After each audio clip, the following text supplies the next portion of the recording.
أعوذ بالله من الشيطان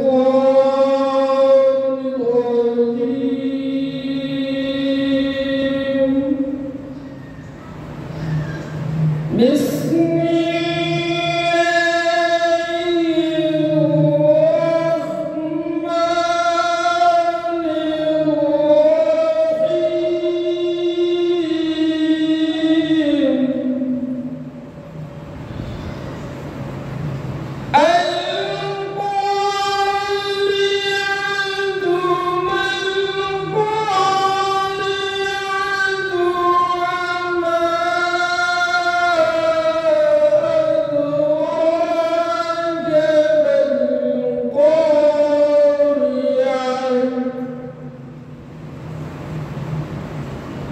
يوم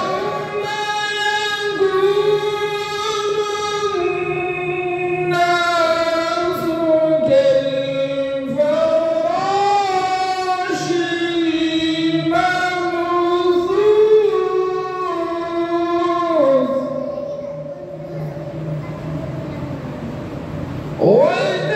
وتكون الجبال كالعهن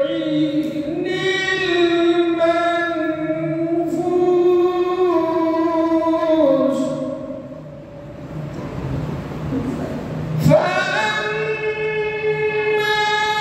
من ثقلت موازينه فهو في عيشة راضية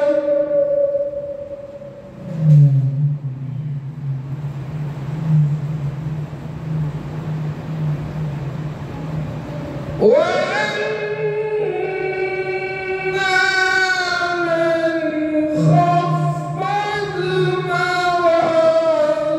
موازينه فأمه هاوية وما